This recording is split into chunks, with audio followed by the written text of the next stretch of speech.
नमस्कार दोस्तों, कहानी में नए आए हो ना चैनल को सब्सक्राइब कर देना, वीडियो को लाइक कर देना और हाँ, कहानी का एंजॉय मैं दिलाता हूँ। कानों में एयरफोन लगा लो, ठीक है दोस्तों। यह कहानी मेरे गांव के लड़के की है। दरअसल उसी ने मेरे को ये बताया था। एक दयाल नाम का शनि महाराज का पुजारी था। उसको तंत्र विद्या सीखने के लिए बहुत समय का त्याग देना पड़ा था। दरअसल शनि महाराज, आप सभी को पता है कि पाप पुण्य भागीदार सभी वो बताते हैं। जिस आदमी ने पाप किए होंगे वो इस जन्म में उसको बता देंगे। शनि महाराज की आप जानते हो पावर, सभी जानते हैं। उन्हीं का पुजारी था वो। उसके दो बेटे थे, मृदुल और दूपा। दूपा छोटा वाला था और मृदुल बड़ा वाला था। एक दिन की बात है, वो दयाल अपने घर से नहा धोकर शनि देव की पूजा करके अपने खेतों पर गया ताकि वो खेतों में थोड़ा काम कर सके। उसको वहीं पर ही शाम हो गई। वो घर पर आया ताकि शनि महाराज की पूजा करनी थी उसको शाम के टाइम भी, तो घर पर आया। घर पर आने के बाद उसने नहा धोकर वो मंदिर की तरफ प्रवेश करने ही वाला था कि उसके बेटे ने कहा कि पापा, आपका कड़ा, ये कड़ा खुद दयाल ने अनेक शक्तियों से बनाया था। जब तक इसको वो खुद पहने रखेगा तब तक कोई भी बुरी शक्ति उसका कुछ भी नहीं कर सकती। वो पूजा करके वापस आया। आते ही वो अपने घर पर खड़ा हुआ ही था। उसको दयाल को शाम की पूजा भी करनी थी। जब वो शाम की पूजा के लिए थोड़े सामान लाया था, तभी एक लड़का भागता हुआ दयाल के पास आता है। मैं अपने ऊपर कहानी लेकर बताता हूँ। दयाल समझ गया, यानी कि मैं समझ गया कि इस लड़के के साथ कुछ ना कुछ गड़बड़ हुआ है, या तो इसका परिवार बहुत ज़्यादा संकट में है। तो मैंने उससे पूछा, क्या हुआ बेटे? उसने कहा, मेरी दीदी बहुत ही ज़्यादा बीमार है। अगर आप समय पर नहीं गए तो हम उसको खो बैठेंगे। मेरे घर वाले यही कह रहे हैं कि अब तेरी दीदी के पास ज़्यादा समय नहीं है। मैं जैसे निकलने वाला था अपने घर से उस बच्चे के साथ, तभी मेरे को याद आया कि मेरा जो कड़ा है वो नहाते वक्त मैंने खोल दिया था। जब तक ये कड़ा मैं हाथों में पहने रखूँगा, मेरा कोई बुरी शक्ति कुछ नहीं कर सकती। मैंने मेरे बड़े बेटे को और छोटे बेटे को भी पहना रखा था। तो उसके बाद मैं अपने घर में ढूंढने गया उस कड़े को। तभी मेरा छोटा बेटा धूपा उसको लेकर मेरे पास आता है। लो पापा जी, पूजा घर के अंदर रखा हुआ था। उस कड़े को पहनते हुए मैं उस बच्चे के साथ उसके घर पर चला गया। 7-8 किलोमीटर का सफ़र तय करने के बाद हम उस गांव की सीमा पर पहुंचे। जैसे उस सीमा पर पहुंचे, हमारे सामने एक बिल्ली आकर रुक गई। बिल्ली ने हमारा रास्ता काट दिया। वैसे तो मैं इन बातों पर विश्वास नहीं करता कि बिल्ली रास्ता काट जाए तो कोई अपशगुन होने वाला है, परंतु कोई जानवर अगर किसी को बार बार घूरे, ये कोई बुरा संकेत है। वो बिल्ली मेरे को बहुत देर तक घूरती रही। मेरे को समझ में तो आ गया कि कुछ ना कुछ बहुत बड़ी गलती हो गई और आज कुछ ना कुछ अनहोनी होने वाली है। तभी मैं थोड़ा पीछे हटा और पीछे घूमा उस बच्चे को लेकर, और जैसे हम गांव की तरफ वापस घूमे तो वो बिल्ली हमको कहीं दूर दूर तक कहीं भी नहीं दिखाई दी। मैं पूरा पक्का यकीन हो गया था कि कुछ ना कुछ गड़बड़ होने वाली है। मैं उसके साथ उस बच्चे के घर पहुंचा। हमने जैसे दरवाज़ा खोला तो उनके घर में ज़्यादा बड़ा घर तो नहीं था, उनका 3 कमरे थे उसके अंदर। तो उसके अंदर उसके पिताजी, उसका भाई और उसकी माँ और उस लड़की को खाट पर बांध रखा था। मैंने जब उनसे बोलने की बजाय पहले उसको ये चेक करने की सोची कि इसको मेरी ज़रूरत है या फिर किसी डॉक्टर की। तो मैंने जब उसके पास जाकर हाथ लगाया उसके स्क्रीन पर, तो ऐसा महसूस हुआ कि कोई कीड़ा उसके अंदर, शरीर के अंदर चल रहा हो। और जिस जगह पर मैंने हाथ लगाया वो जगह काली पड़ गई कि जैसे खून रुक गया हो। उस लड़की की सांसें चल रही थी, बस नाम की सांसें चल रही थी। पता नहीं कब उसके प्राण निकले, ये भी पता नहीं था। तो मैंने उन घर वालों से पूछा, डॉक्टर के पास ले जाते ना? उन्होंने क्या कहा? तो उसके पिताजी बोलते हैं, हम इसको डॉक्टर के पास लेकर गए तो थे। उसके पापा कुछ बोलने वाले थे, तभी उसका भाई लिखे हुए पर्चे डॉक्टर के द्वारा उनको लेकर आ गया और ये दिखा दिए।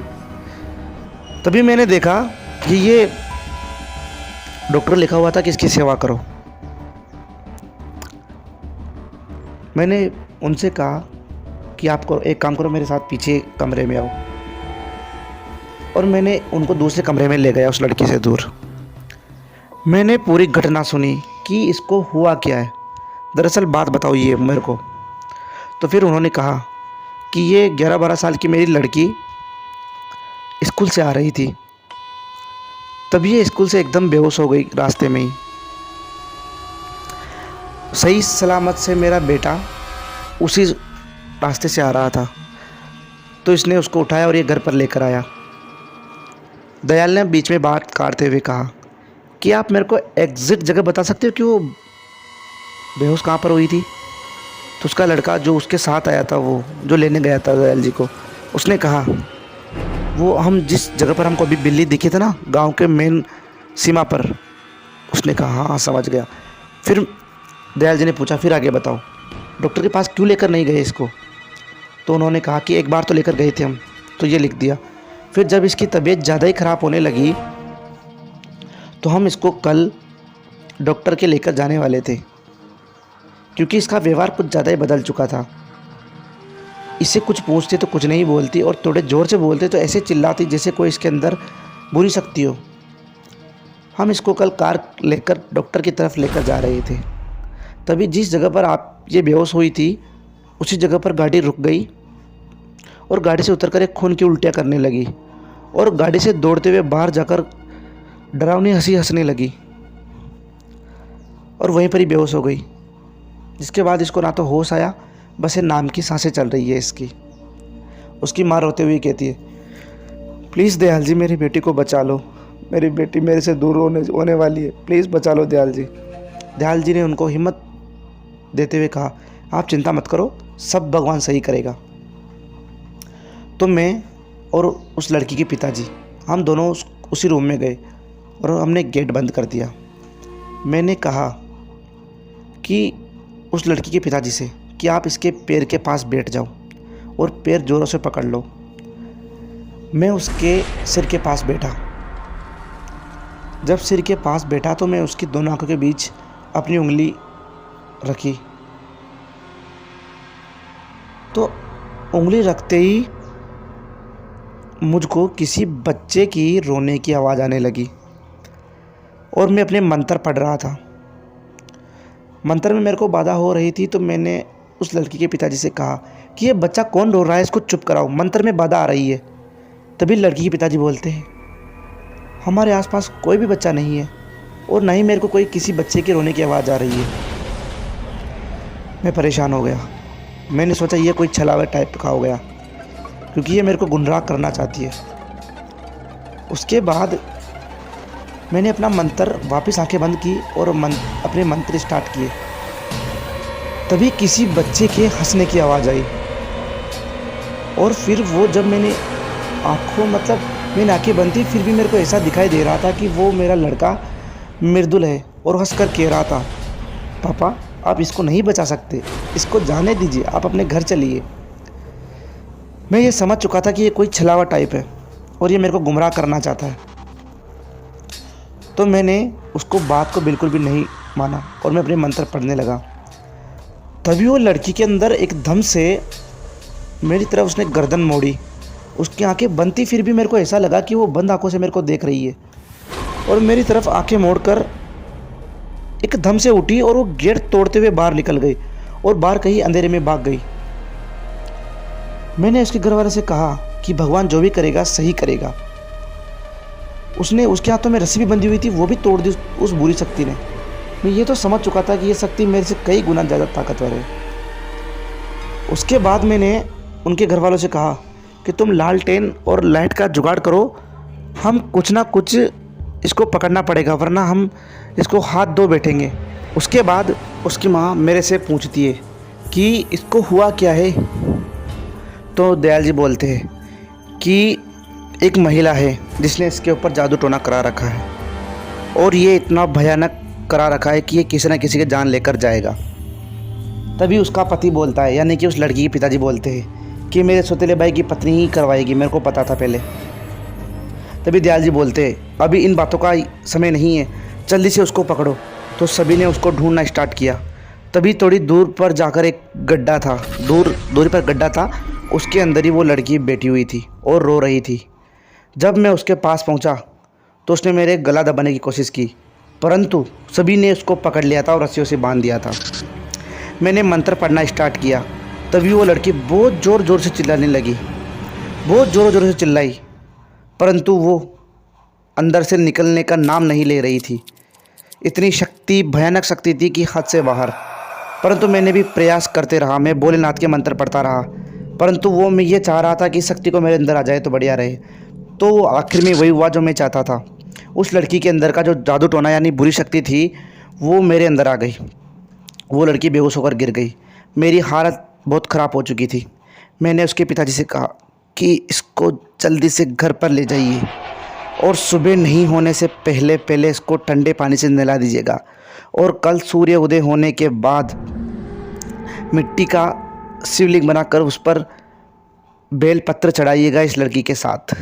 और हाँ, आप सभी ध्यान रखना, कोई भी सूर्य उदय होने से पहले घर के बाहर नहीं निकलेगा, वरना ये बहुत बुरी शक्ति है, किसी न किसी को लेकर जाएगी। तभी उस लड़की के पिताजी मेरे से बोलते हैं कि आपकी हालत बहुत ख़राब है, मैं आपको पहले घर पर छोड़ता हूँ। तो मैंने कहा कि वो जो बुरी शक्ति थी वो मेरे अंदर आ गई है और वो मेरे से कंट्रोल नहीं हो रही है, मेरे को घर पर जाकर जल्दी इलाज करना पड़ेगा वरना कुछ ना कुछ नुकसान होगा। ऐसा कहते कहते वो उनके घर चले गए और मैं दौड़ता हुआ अंधेरे के अंदर, पता नहीं कौन सी दिशा में जा रहा था, मेरे को नहीं पता, पर मेरे को घर पहुंचना था। तभी मेरे सामने मेरी एक परछाई सामने पड़ी हुई दिखी, मेरे अंदर से वो परछाई निकली। जब मेरी आंखें धुंधली हो गई थी तभी मेरे को अंदर से आवाज़ आई कि मैंने कहा, वो जो मृदुल था उसकी आवाज़ आई कि पापा मुझे बचा लीजिए, प्लीज़ मुझे बचा लीजिए, ये मेरे को ले जाएगी। मैं तड़पा, मैंने कहा कि ये छला हुआ है, ये मेरे को बेकाना चाहता है। मेरे बेटे के पास जब तक वो कड़ा है उसका कोई कुछ नहीं बिगाड़ सकता। मैंने उसकी बात नहीं मानी और उसके बाद मैं धीरे धीरे घर पहुंच गया।